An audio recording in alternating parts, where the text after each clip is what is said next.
Hello, I'm Pam. I heart saving money with a quick money saving trip to Sam's Club. Shopping instant savings and some new markdown items. Let's see, Naked Juice, that was on instant. Trash bags, Hefty.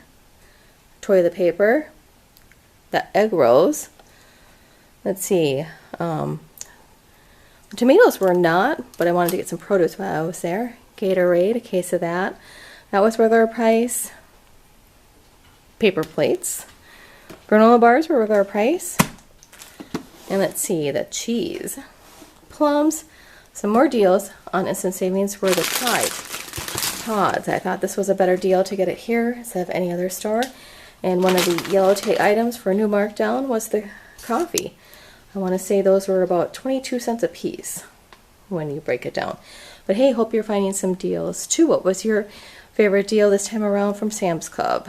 Let me know below. Hope to see you again soon. Don't forget to subscribe.